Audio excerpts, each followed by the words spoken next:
Louvado seja o nome de Jesus. Agora sim, já estou ao vivo no Instagram, no YouTube, no Facebook, para a abordagem de Hebreus, capítulo de número 3. Hebreus, capítulo de número 3, que responde a dúvida de muita gente, a pergunta de muita gente sobre se o cristão, ele está salvo para sempre ou não, se ele pode se desviar ou não, se ele pode sair do caminho ou não, né? E que a palavra de Deus tem resposta para esse tipo de coisa, porque existe uma confusão gerada por alguns pensadores, por alguns filósofos, por alguns teólogos, né? Que inclusive Calvino e Lutero tiveram um problema entre eles, ao ponto de um dizer para o outro: nós não temos o mesmo espírito, e se apartarem um do outro, né? Calvino e Lutero, Lutero e Calvino, que foram assim os que preconizaram, digamos, a reforma protestante. O mais conhecido é Lutero, né? Mas antes de Lutero, tivemos pessoas que trabalhavam em função de a palavra de Deus ter proeminência, ter vez e voz. Lutero se destaca por conta da iniciativa corajosa de colocar as 95 teses lá no castelo de Wittenberg. Mas Jerônimo Savonarola foi um dos precursores, né, da reforma protestante. E Lutero, ele vinha mais com essa pegada herminiana, que em contrapartida a Calvino, dizia que esta salvação, esta salvação, ela está facultada a todos, não é? Pela graça de Deus. Cabe às pessoas acreditarem, tomarem iniciativa, chamarem para si a responsabilidade, uma vez que o papel de Jesus já foi cumprido na cruz. E Calvino, apesar de acreditar que a salvação é por Jesus Cristo, mas ele dizia que uma vez salvo, salvo para sempre. E ele é o pai, né, da predestinação fatalista. E isso não é de ontem para hoje, isso faz séculos isso, né? Que existe essa cisão no segmento evangélico. Uns acreditam que salvo uma vez, salvo para sempre, outros acreditam que não. Pode-se perder a salvação, né? O escritor aos Hebreus, que escreve esta carta aos judeus cristãos que estavam sendo perseguidos, mas que eram cristãos autênticos, ele mostra que o cristão pode sim perder a salvação, ele pode deixar sim de entrar no descanso eterno, ele pode sim deixar de vivenciar a promessa celestial, se ele não cuidar de permanecer na obediência, no temor, na crença, na fé, enfim, apegado ao Senhor, não é? E, claro, sempre apelando para a graça, para a misericórdia do Senhor, porque nós não somos salvos pelos nossos méritos, nós não somos salvos necessariamente por ser obediente. É importante que haja a sincronia desse entendimento, irmãos, que é pela graça que somos salvos, isso não vem de nós, é dom de Deus, mas que, preste atenção, precisamos aí quando eu me refiro a essa fala de Paulo aos Efésios, que que não somos salvos, né, pelos nossos méritos, e somos salvos pela graça e pela misericórdia do Senhor, eu quero dizer que não somos salvos pelos nossos méritos,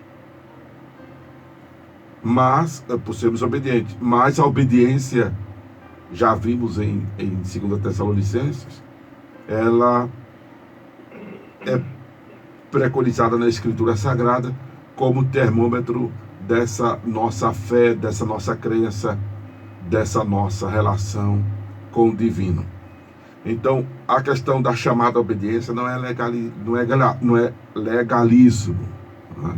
Porque algumas pessoas acham que chamar os cristãos hoje, na época do Novo Testamento, na época da graça, é legalismo. Como se a graça não fosse uma realidade velho testamentária. E a graça sempre foi uma realidade de todos os tempos. Eu tenho uma abordagem no canal do YouTube Acorda a Bênção, que a graça é uma realidade de todos os tempos. Porque se não fosse a graça de Deus, não haveria também ninguém salvo no Velho Testamento, porque não é pelos nossos méritos que nós somos salvos. Não são pelos nossos méritos. Não são pelos nossos méritos que nós somos salvos.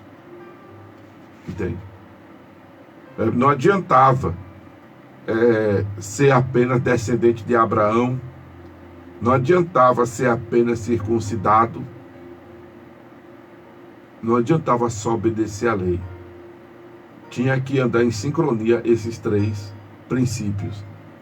Se descendente de Abraão, se não era descendente de Abraão, tinha que ser circuncidado. Mesmo sendo descendente de Abraão, tinha que ser circuncidado. E além desses dois, e um ou outro, tinha que obedecer a lei. Não adiantava obedecer a lei e não ser circuncidado. Não adiantava ser circuncidado e não obedecer a lei. Tinha que andar em conjunto. Para ser coparticipante das promessas que o Senhor Deus tinha feito a Abraão. Para ser bendito na terra. Né? Para ser bendito na terra, tinha que andar em sincronia essas realidades, como você queira, princípio, dimensão, enfim, tinha que andar em sincronia. Como tem que andar em sincronia o entendimento de que eu não sou salvo pelos meus méritos, eu sou salvo pela graça de Jesus, pelo sacrifício que Jesus realizou na cruz. Mas eu preciso, não é fazer por onde, que é uma expressão forte e que é algo que deve fazer parte do nosso vocabulário, do nosso modus vivendos, procurar fazer por onde. Mas devem eu ter o entendimento sincronizado, a necessidade de obedecer, porque é termômetro da fé, da crença, do temor, do compromisso com o Senhor. Jesus disse em João 14, 23, quem me ama, guarda a minha palavra, será amado de meu Pai, viremos para ele e faremos nele morada. Quem me ama. Então não adianta dizer que ama a Deus só de boca. Eu amo a Deus. Se eu perguntar a um contingente de pessoas que me escutam, que me ouvem agora, que me assistem nesse momento, se eu fizer uma enquete no Instagram, uma enquete no WhatsApp, você ama a Deus? Eu duvido que as pessoas digam que não. Primeiro que as pessoas têm medo que Deus, me ama não, e as pessoas sejam transformadas em cinzas. Tem medo. Que não é para ter medo de Deus, é para ter temor. Mas é para ter, aí ao mesmo tempo é para ter medo também. Porque o pessoal diz assim, rapaz, ter temor a Deus não é ter medo de Deus. Não é temor a Deus, não é ter medo de Deus mesmo, não. Mas precisamos ter medo também. Precisamos ter medo. Não é medo de susto. Não é medo de susto. Que nem os discípulos. É o fantasma. A gente viu na abordagem de ontem aqui. Mas precisamos ter medo mesmo. Você acha que o sumo sacerdote ele não entrava no lugar santo tremendo, não? Entrava, pai. Porque ele sabia que se ele estivesse fora do padrão estabelecido por Deus, ele era fulminado. A prova é tanta que ele entrava com éfode, que era uma corda amarrada na cintura, porque quem entrasse lá para tirar ele, não estando dentro do padrão estabelecido por Deus, era fulminado também. Então ele entrava com éfode, e porque ele era puxado por lá. Não entra não. É como você vai querer tirar uma pessoa que está levando uma descarga de 320 volts. Não pegue não, senão você vai levar a descarga. Não? Então tu acha que o cara não entrava de... Meu Deus, o sumo sacerdote, meu Deus, eu vou oferecer sacrifício, aleluia, glória. Mulher, filho, ó, Deus abençoe você. Qualquer coisa, dali mesmo ficava. Tá pensando que não, é? Que é o que está faltando hoje. É em nós. Está faltando hoje em nós. Eu digo em nós porque eu sou gente também. E porque infelizmente eu peco também. Infelizmente. Né? Aí eu fico só olhando para esse pessoal que é exigente com os outros, sabe? Eu fico só olhando assim. Fico só olhando. É exigente com os outros. E não é exigente consigo mesmo. E peca tanto quanto peca o outro. Está faltando temor. Está faltando tremor. Se a gente tiver tremor, a gente vai pensar mais 2 vezes, 3 vezes, 4 vezes. E está faltando, irmão, está faltando em nós tremor. Quero nem estar falando muito aqui, senão eu vou passar por ridículo. Mas está faltando em nós tremor, está faltando em mim. E não acho que não está faltando em você não, que eu penso que está. Quero lhe julgar não, você que está me ouvindo, me vendo. Mas pense direitinho. Se houvesse tremor, tu fazer a besteira que tens feito? Hã? Se tivesse tremor, a vida era tão irregular, tão cheia de altos e baixos, na moral, nas atitudes, nos conceitos. Se houvesse tremor, a gente não tinha feito tanto bolo fecal em nossas vidas. Sabe o que é bolo fecal, né? Que é porque eu digo em português, não, né? Pelo amor de Deus. A gente não tinha feito tanto bolo fecal existencialmente falando. Está faltando tremor. E está faltando em nós temor. Tem gente que engana, tem gente que enrola, tem gente que acha que Deus não está vendo, tem gente que exige dos outros e não faz assim que é aquilo que exige dos outros, entende? É no abafa, é no escondido. Eu vou fazer para todo mundo ver, para todo... Não, claro, você não deve se expor, pelo amor de Deus, tem um pouco mais de vergonha. Não é? Tem gente que não tem vergonha, tem gente que é como diz o poeta que nós temos no nosso estado de Pernambuco: não devo nada a ninguém, não devo nada a ninguém, a minha vida é errada e ninguém tem nada a ver com isso, diz o poeta. Aí, eu não faço nada escondido, eu faço para todo mundo ver, é o sincerão, é o sincerão, é o sem cera, né? Como se fosse bonito. Essa coisa toda tá errado do mesmo jeito, igual o que faz escondido. Como tal, o que faz escondido é errado, igual ao que quer se mostrar o quê? É autêntico, né? Eu sou autêntico. Que adianta ser autêntico errado, irmão? Que adianta ser autêntico errado? Não adianta nada. Não adianta nada. Essa autenticidade do errado é para ter vergonha na cara, em outras palavras. Paulo disse, eu me envergonho das coisas que faço. De errado, claro, ele se referia. Me envergonho, é para ter vergonha, irmão. Mas tem gente que não. Comigo é assim. É?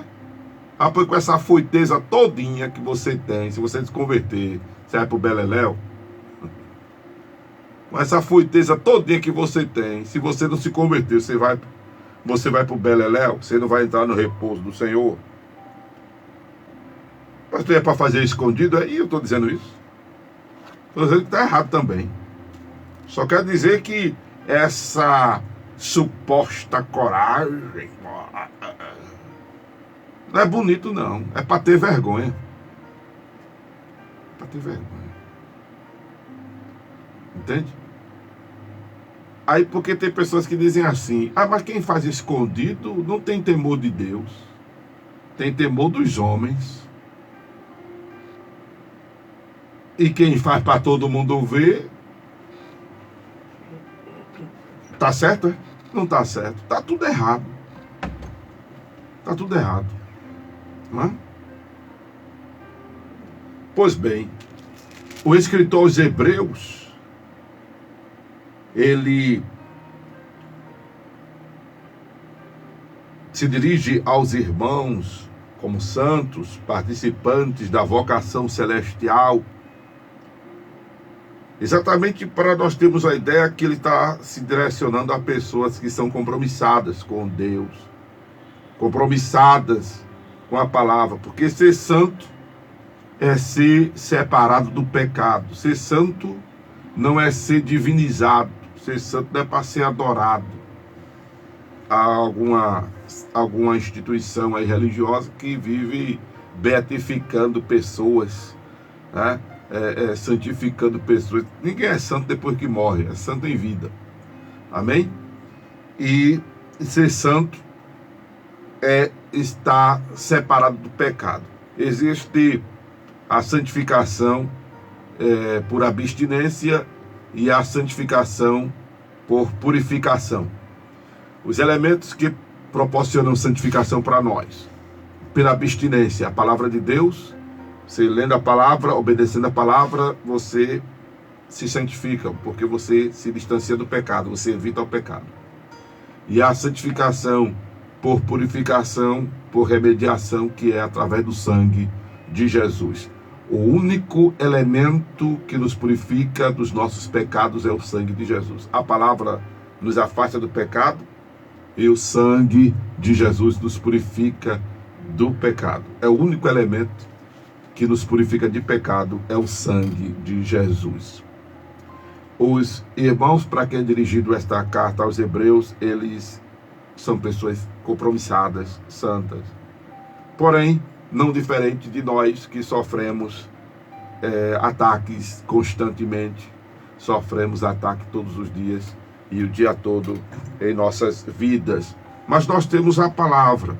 Aí é importante lembrar a abordagem do capítulo 2, que nós falamos aqui do ruminar e da reminiscência com relação à Escritura Sagrada, para não esquecer, porque nós somos fadados a esquecer, né?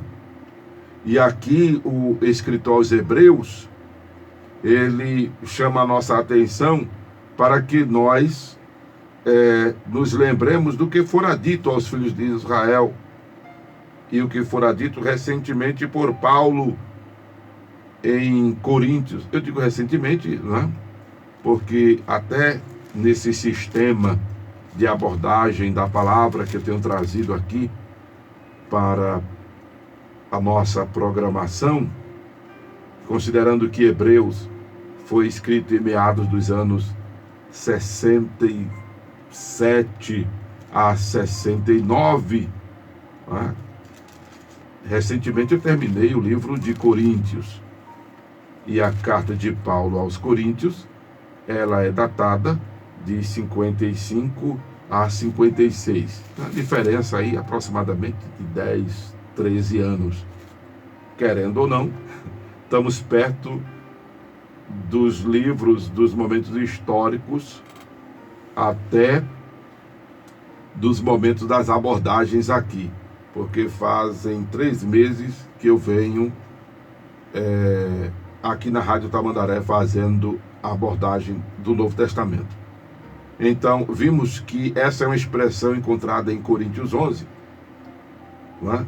Que eu até fiz menção dela na abordagem do capítulo 2, quando diz: portanto, diz o Espírito Santo, se ouvires hoje a sua voz, não endureçais o vosso coração como na provação no dia da tentação no deserto, onde vossos pais me tentaram para me provaram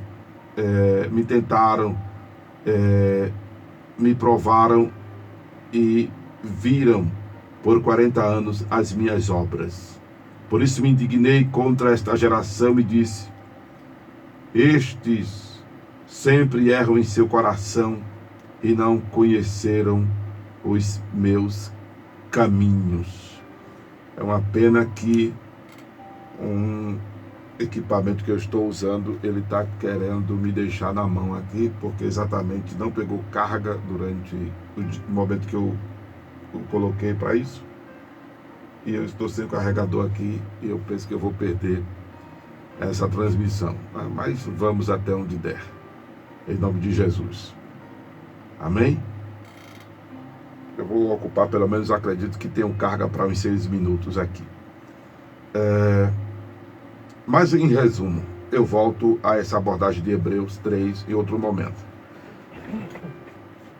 O cristão, se ele não perseverar, se ele não se manter determinado, ele corre o risco, sim, senhoras e senhores, de perder a salvação. Ele corre, sim, o risco de perder a salvação. Amém? Então, o que acontece? Louvado seja Deus. Obrigado, meu querido. Deixa eu ver se eu consigo fazer aqui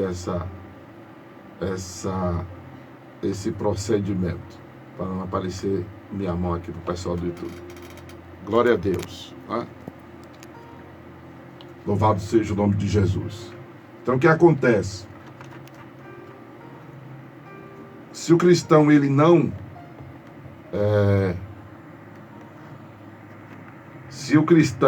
for determinado, né, a obedecer Jesus, se ele não for determinado em guardar a palavra, ele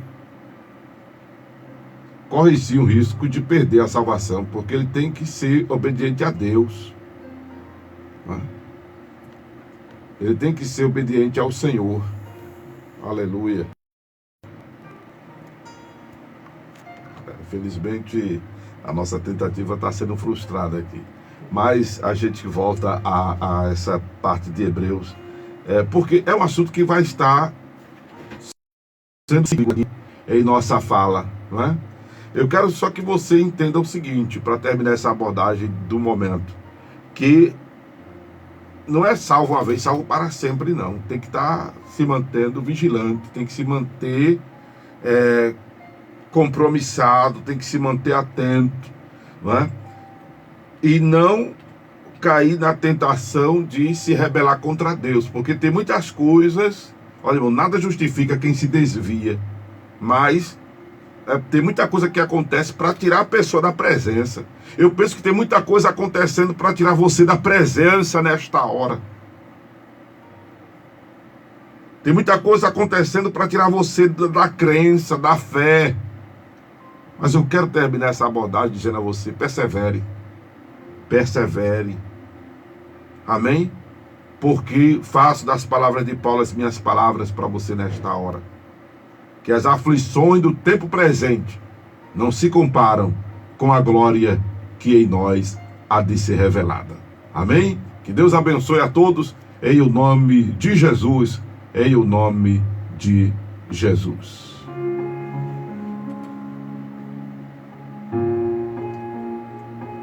Amém.